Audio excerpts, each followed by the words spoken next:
sur de la terre rouge. Je ne sais pas comment il a pu disparaître, mais c'est pas grave. C'est le robot Curiosity.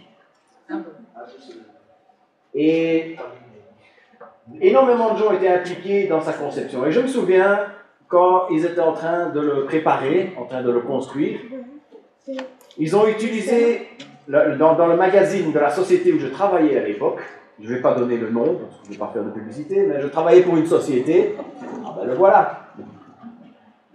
Et ils étaient tout fiers parce que certains des produits que nous fabriquions étaient utilisés dans ce robot. On était tout fiers. Et c'était développé par une de nos usines qui faisait des plastiques spéciaux. J'ai parlé avec quelqu'un qui travaille dans cette usine. Et je lui ai demandé, ah oui, il paraît qu'on est sur Mars. Il a rigolé. Il a dit, il s'agissait de 2 tout petits joints, à peu près de cette taille-là. Et c'était tout.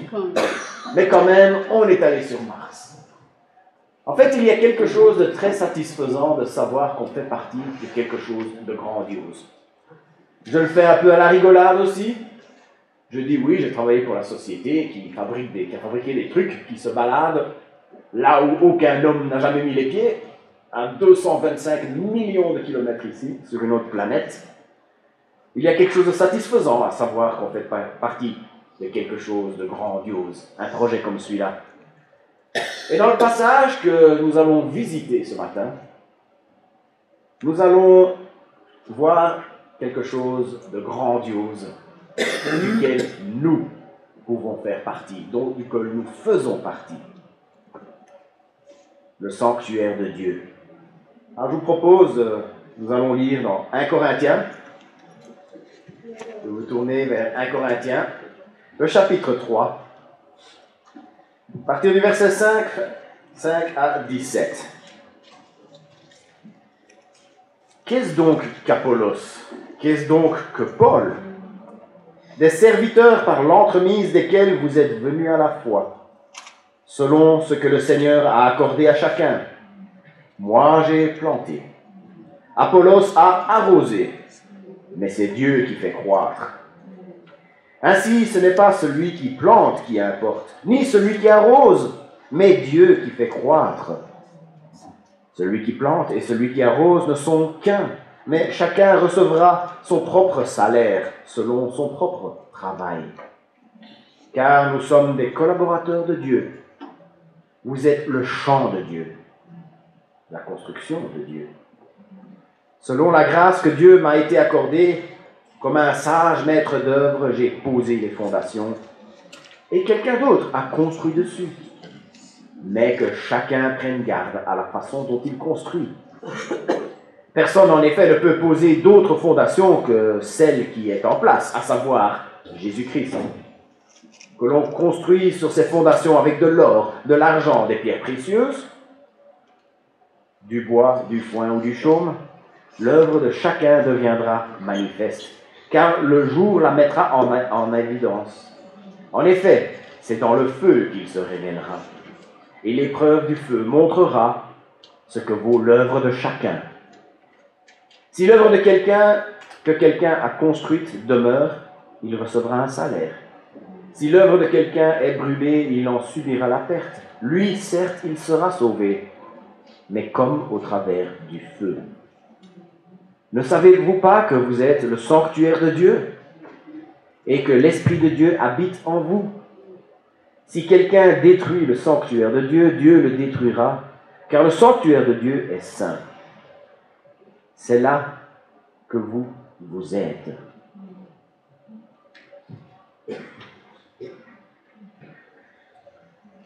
Paul est encore sur un sujet qu'il a abordé un peu plus haut dans le même chapitre, et dont moi j'ai parlé la semaine passée. Il y avait des disputes dans l'Église. Ils se disputaient à propos de qui il fallait suivre. Et Paul est en train de leur dire, il y a quelque chose qui ne va pas. Si vous vous disputez pour quelque chose comme ça, c'est qu'il y a quelque chose qui ne va pas. Il a dit, vous êtes comme des tout-petits. Il dit, vous êtes charnels. Ils avaient des préoccupations qui n'étaient pas celles que le Seigneur voulait qu'ils aient. Il a dit que ils en étaient encore aux choses élémentaires.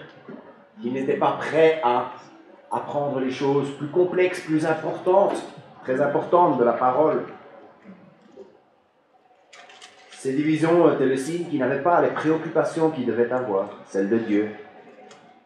C'était un problème qui faisait en sorte qu'ils ne pouvaient pas progresser. Et puis dans le passage que je viens de lire, que nous allons un peu creuser aujourd'hui, il en continue à enfoncer le clou, en disant, ces hommes-là que vous suivez, c'est qui en fait?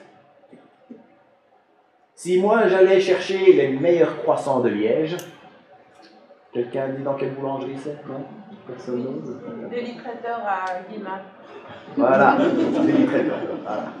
Si quelqu'un va chercher si moi j'allais là-bas pour chercher les meilleurs croissants de Liège et que je vous les apporte, ce serait vraiment débile de me faire des compliments à moi. C'est l'artisan traiteur qui doit avoir les compliments. C'est pas le bon bougre qui est allé les chercher. Je veux juste remercier d'avoir été le chercher, rien de plus. Se mettre à dire, moi, je vais suivre un tel, en fait, c'est tout aussi ridicule que de me féliciter, moi, pour avoir fait des croissants que je n'ai pas fait. L'évangéliste ou le pasteur qui vous a convaincu, le parent qui a été le bon exemple, n'en sont en fait que des canaux, des serviteurs.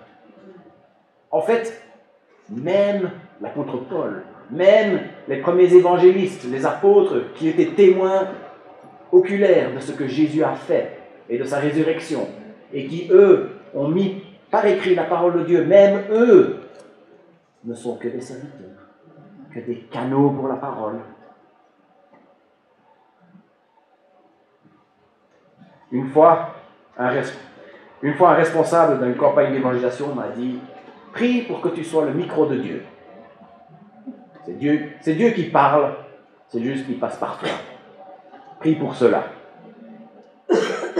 En fait, c'est la parole de Dieu qui agit. C'est la parole de Dieu qui est vivante et agissante. Nous ne sommes que les canaux. Ce qu'il fait ensuite, c'est une expansion. Il prend une parabole de Jésus, il prend la même idée et il rajoute quelques éléments. C'est pour ça que j'ai trouvé intéressant de relire cette parabole. La parabole du semeur, ça se trouve en Matthieu 13. Je vais lire la parabole elle-même et puis l'explication que Jésus donne. Il leur parla longuement en parole.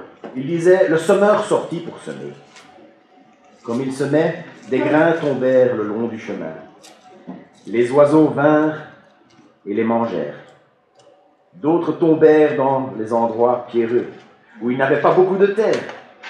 Ils levèrent aussitôt parce que la terre n'était pas profonde. Mais quand le soleil se leva, ils furent brûlés et se desséchèrent, faute de racines.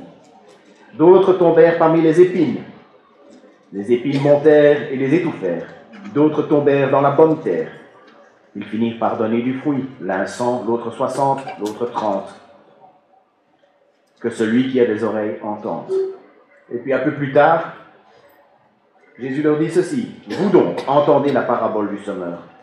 Lorsque quelqu'un entend la parole du règne et ne la comprend pas, le malin vient s'emparer de ce qui a été semé dans son cœur.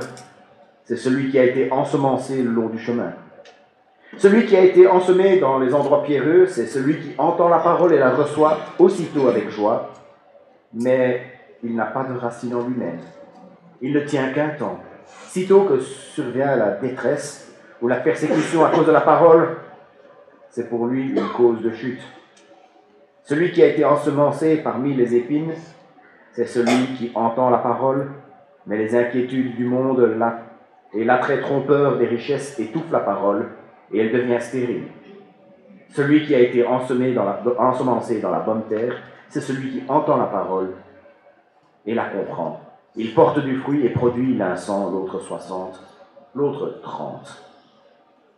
Le parallèle est en fait très simple. C'est la parole de Dieu qui est semée. Et les plantes qui en résultent, c'est les croyants, qui grandissent qui deviennent plus forts et se mettent à porter du fruit. Il y a tous ceux qui ne font pas partie des croyants, ceux dont le diable est venu tout retirer.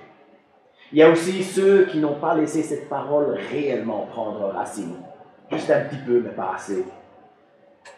Et puis il y a aussi ceux dans les épines qui n'ont pas tenu le coup face aux premières difficultés. En fait, tous ces gens-là, ce n'est pas de eux que Paul parle ici. Lui, il parle de ceux qui étaient dans la bonne terre, qui commençaient à grandir, même si ce n'était pas tout à fait ça. Mais au moins, c'était des croyants, au moins, ils étaient dans la bonne terre, donc ça commençait à grandir. Et puis, il porte aussi le projecteur sur le semeur.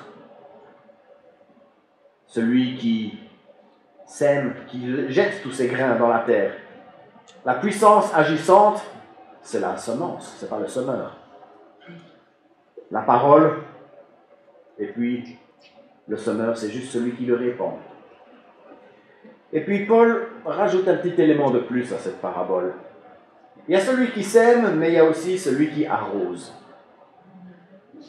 Pour la croissance, il y a d'autres serviteurs qui entrent dans la danse. Quand vous m'avez accepté pour devenir pasteur parmi vous, pour devenir votre serviteur, vous m'avez accepté en tant qu'arroseur. Mon but, c'est de vous arroser. Heureusement, pas littéralement. Mais moi, j'ai mes mentors, des gens qui m'arrosent moi. Je suis aussi abreuvé de mon côté. D'ailleurs, parfois, en me parlant, beaucoup d'entre vous, ça m'arrive que ce soit vous qui êtes mes arrosoirs. Et puis, nous sommes aussi appelés, chacun d'entre nous, à nous arroser les uns les autres. J'ai un peu étudié la possibilité de faire une petite bataille d'eau ici pour illustrer mon propos, mais on m'a dit que ce n'était pas une bonne idée. Non, en fait, je me suis dit à moi-même que ce n'était pas une bonne idée. Il y a quelque chose de très satisfaisant à savoir qu'on fait partie de quelque chose de grandiose. Nous pouvons être ceux qui sèment. Nous pouvons être ceux qui arrosent. Et c'est la parole de Dieu qui fait croître. C'est la parole de Dieu qui est vivante et agissante. C'est la parole de Dieu qui fait naître de nouveau. C'est la parole de Dieu qui fait croître. Nous sommes que les canaux par lesquels cette parole se répand. Et puisque c'est la parole qui fait le vrai boulot, celui qui plante ou celui qui arrose n'a aucun mérite. Nous sommes sur un pied d'égalité. Nous sommes des simples serviteurs dans la moisson du Maître. Et il est aussi dit dans ce passage que c'est un travail pour lequel il y aura un salaire. De toute évidence, c'est un salaire dans le monde à venir. Nous serons récompensés en fonction du travail que nous aurons accompli. Et dans un des commentaires que j'ai lus, il a bien souligné le fait que ces récompenses vont être en fonction du travail et pas forcément en fonction des résultats. Il a pris deux exemples de l'Ancien Testament. Jérémie, des dizaines d'années de fidélité, qui a tenu bon face à la tempête, face à l'adversité, face aux persécutions, qui a enseigné avec fidélité, et vraiment très peu de résultats. D'ailleurs, ce qui a fini par se passer dans le courant de sa vie, la déportation, peut très peu imaginer de pire. Pourtant, il a été fidèle. Et puis, on a l'exemple inverse dans la Bible aussi. Un certain Jonas. Si nous lisons l'histoire de Jonas, il n'a pas fait grand-chose. Il a parlé pendant 3 jours. En plus, son attitude, elle était, on va dire, pas terrible. Il avait vraiment une très mauvaise attitude. Pourtant, les résultats étaient là. Dieu, ce qu'il demande de nous, c'est notre fidélité. Ce que Dieu demande de nous, c'est d'être obéissant, de semer, d'arroser. Si les résultats ne sont pas au rendez-vous, c'est vrai, il faut y réfléchir. C'est vrai, peut-être qu'il faut rectifier le tir. Il y a peut-être quelque chose qu'on fait qu'on devrait faire autrement. Oui, c'est vrai. Mais jamais, jamais ne faut-il laisser un manque de résultats nous décourager? Moi, je vais le répéter. Il ne faut jamais laisser un manque de résultats nous décourager. S'il n'y a pas de résultats, ce n'est pas forcément notre faute. C'est que Dieu a choisi parfois de faire ainsi. Et Dieu sait très bien ce qu'il fait. J'aime beaucoup comment Paul, au verset 9, il passe d'une illustration à la suivante. Il a parlé du champ, et puis il se met à parler d'autre chose. Il dit, vous êtes le champ de Dieu, vous êtes la construction de Dieu. Là, il passe à une deuxième illustration. Donc il met derrière lui tout ce qu'on peut apprendre par rapport à cette analogie d'un champ, d'un semeur, d'une semence, d'un rosée. Et il commence à parler d'un bâtiment. J'avais déjà parlé des pierres vivantes, encore une image du bâtiment. Le premier à avoir annoncé l'évangile à Corinthe, c'était Paul. Paul avait posé la fondation. En fait, il n'y avait qu'une seule fondation possible. Jésus-Christ. Le centre de la parole de Dieu. Jésus-Christ, l'essentiel. Celui qui a accompli le salut et celui qui est à la base de tout ce que nous enseignons. En parcourant la Bible avec un jeune chrétien cette semaine, on est tombé sur ce verset en Jean 5, 39, où Jésus dit, vous étudiez la parole et vous faites bien parce que la parole parle de moi. Et le commentateur disait, à l'époque, la seule parole qu'ils avaient, c'était l'Ancien Testament.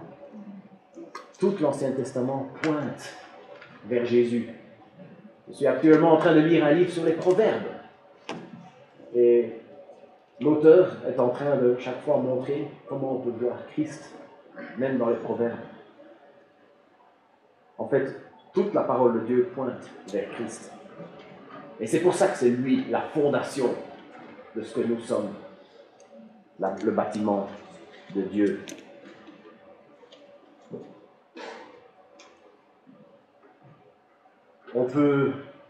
En fait, Christ est la seule fondation possible.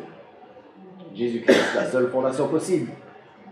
Si on ne construit pas sur cette fondation-là, on peut peut-être arriver à un joli bâtiment.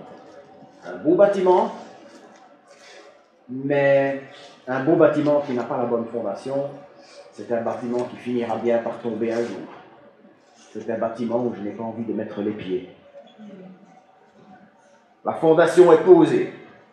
Et tous ceux qui enseignent, ça peut aller même jusqu'à la personne à qui vous parlez, devant la tasse de café tantôt. Vous allez peut-être dire quelque chose et ce sera de l'enseignement. Tous ceux qui enseignent, ils mettent leur contribution à partir de ce moment-là. Et qu'on le fasse bien ou qu'on le fasse mal, nous serons en train de construire. Si on construit bien, on mettra notre griffe sur cet édifice qui est en train de se mettre en place. Et même si nous construisons mal, nous serons aussi en train de mettre notre griffe. Celui qui construit mal, celui qui enseigne mal, il sera quand même en train de construire. Mais ce ne sera pas sans conséquence. Notre assemblée est fondée sur Christ et on peut le construire avec de l'or, de l'argent, des pierres précieuses, ou en revanche, on peut construire dessus avec du chaume, de la paille, du bois. Notre assemblée, la construction de Dieu est fondée sur Christ. Et quand elle est fondée sur Christ, elle devrait être capable de résister aux pires incendies. À condition que ceux qui ont enseigné, ceux qui ont construit dessus, l'ont fait avec les bons matériaux. Le feu viendra, le test ultime. Alors il n'est pas clair ici s'il s'agit d'un test dans ce monde-ci, avec des persécutions, ou si ça va être le test du jugement final. Ça peut être les deux, et puis de toute façon, peu importe, parce que ça ne change absolument rien, c'est ce que nous avons à faire.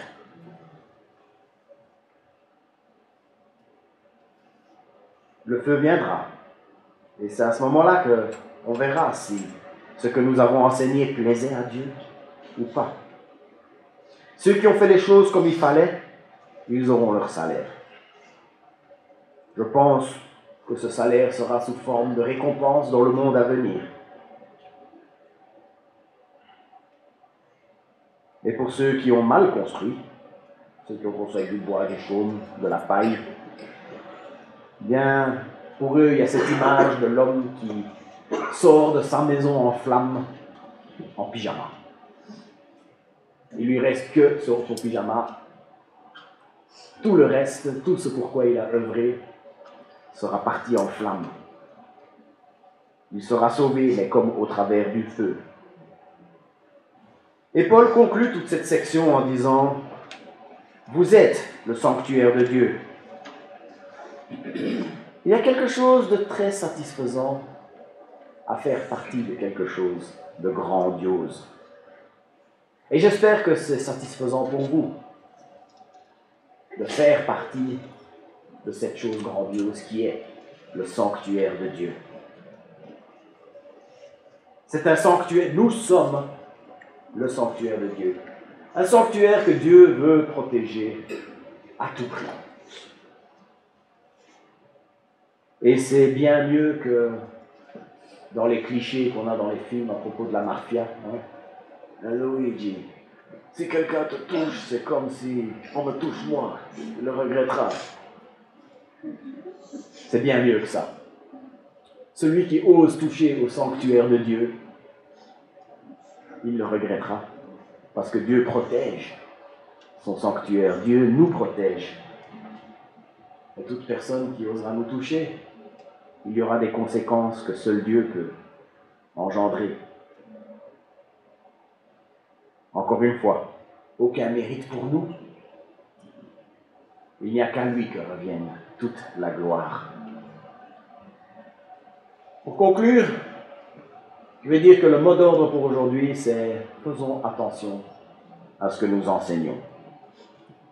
Il y a peut-être quelqu'un ici qui est en train de se dire « Ah, ben c'est pas pour moi, je n'enseigne pas ». À cela, je vais répondre « pas si vite ». Pas si vite. Nous sommes tous enseignants d'une manière ou d'une autre. Moi, j'ai répondu à un appel. J'ai été appelé pour être l'enseignant principal dans cette église. Et ce n'est pas quelque chose pour lequel tous sont appelés. Il y en a qui ne le sont pas. Il n'y a aucun mal à ça. Donc moi, évidemment, c'est très important pour moi de mettre ça en pratique, de faire très attention à ce que j'enseigne. Parce que si j'enseigne des choses qui ne plaisent pas à Dieu, je risque de tout perdre. Mais il y en a beaucoup d'autres qui enseignent. Vous enseignez aux enfants, aux bébés, l'école du dimanche, les jeunes, les dames, les différents groupes. Vous enseignez. Et cet avertissement, cette mise en prudence, elle est pour nous tous ceux qui enseignent. Mais ça ne s'arrête pas là. Parce que ça non plus, ce n'est pas tous qui ont reçu cet appel-là. Tous ceux qui ont des enfants, vous leur enseignez des choses. D'ailleurs, c'était un des témoignages à l'enterrement, vendredi. Tous les enfants de Daniel, certains ont eu des vies très chaotiques, mais ils en sont revenus à la foi de leur papa. Et ils ont témoigné de cette foi qu'il a réussi à leur transmettre. Et nous enseignons des choses, et ça ne se passe pas forcément à chaque fois. Il y a pas mal d'histoires où on enseigne bien, et malheureusement la génération suivante se détourne. Mais ça ne nous retire pas notre devoir d'enseigner comme le Seigneur nous le demande. Je me rends compte en vieillissant, certains disent que je suis vieux, certains disent que je suis jeune, je suis entre les deux, mais je me rends compte, jour après jour, combien je commence à ressembler à mes parents, d'une façon ou d'une autre. Il y a des choses que quand j'étais ado, je disais « Ah non, ça, je ne ferai jamais ». Et puis maintenant, je commence à me rendre compte que je commence à le faire. J'ai mes deux fils qui sont en train de hocher de la tête, très fort.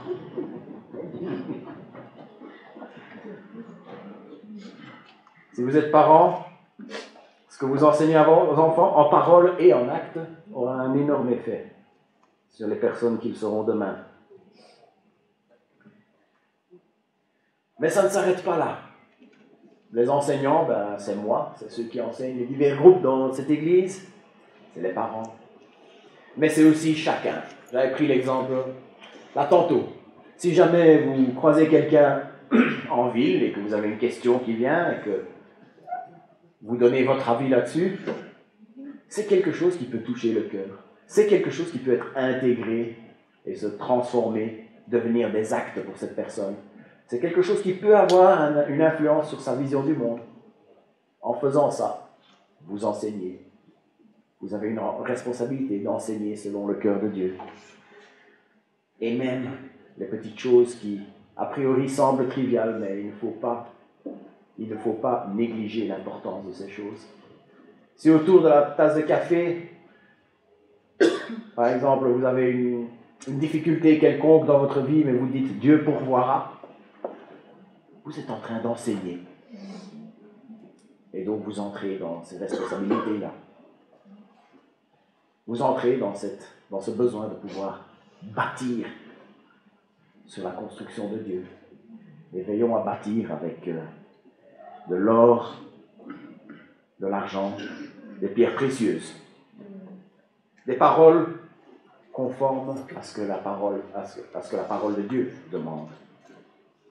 Des paroles conformes à ce que le Saint-Esprit nous guide. Et puis surtout des vies qui montrent que ce ne sont pas que des paroles en l'air. Si en revanche ce que nous enseignons, c'est du bois, du foin, du chaume, des fausses doctrines, un évangile incomplet, un Dieu qui existe rien que pour régler mes petits problèmes, nous en sortirons rien qu'avec la peau sur nos os et rien de plus. Si ce que nous enseignons est selon le cœur de Dieu, acceptons la place qui nous est échue. C'est sa parole qui est vivante et agissante comme une épée à deux tranchants. Nous ne sommes que des serviteurs, nous ne sommes que des canaux. Tout le mérite revient à cette parole qui est vivante et agissante. Si les résultats ne sont pas au rendez-vous, rectifions le tir s'il le faut. Mais en aucun cas, il ne faut baisser les bras. Nous ne voulons pas être ceux qui se sont contentés de s'asseoir sur le banc de touche, parce qu'il y a beaucoup de place sur le terrain, dans le stade, devant tous les saints anges. Participons à quelque chose de grandiose, le sanctuaire de Dieu. Prions. Notre Dieu et notre Père, nous te remercions pour cette fondation. Nous te remercions pour ton Fils, qui a posé la fondation de l'Église. L'Église à travers les âges, l'Église de partout dans le monde, notre Église locale. Nous te remercions parce que tu es notre fondation, une fondation qui est, qui était et qui sera, qui restera solide, qui ne changera pas dans 10 ans, qui est le même que celle qui était là quand ta parole a été mise sur papier. Seigneur, nous voulons, alors que nous arrosons, si on prend l'image du champ, ou si nous bâtissons, si nous prenons l'image de l'édifice, Seigneur, nous voulons que nos enseignements soient conformes à ta parole inspirée. Nous voulons que nos enseignements soient conformes à ce que l'Esprit dit réellement. Et Seigneur, nous voulons vivre des vies qui montrent que ce ne sont pas que des paroles en l'air, et qu'ainsi nous puissions construire avec de l'or, de l'argent, des pierres précieuses, qu'ainsi nous puissions récolter un salaire dont nous ne connaissons pas exactement de quoi il s'agit, mais ce serait bien plus beau que tout ce qu'on peut imaginer. Seigneur, nous voulons te prier pour que nous restions bien à l'écoute de ta voix pour justement construire comme nous le devrions. Et Seigneur, merci parce que nous pouvons faire partie de cet édifice grandiose qui est ton sanctuaire. Il n'y a plus de sanctuaire, il n'y a plus de temple, mais tu vis dans le cœur de ceux qui se tournent vers toi. Et nous voulons te louer et t'adorer. Nous voulons rester à notre place, de simples serviteurs, de simples canaux de ta parole. Mais utilise-nous, nous sommes disponibles. Au nom de Jésus. Amen. Levons-nous pour chanter.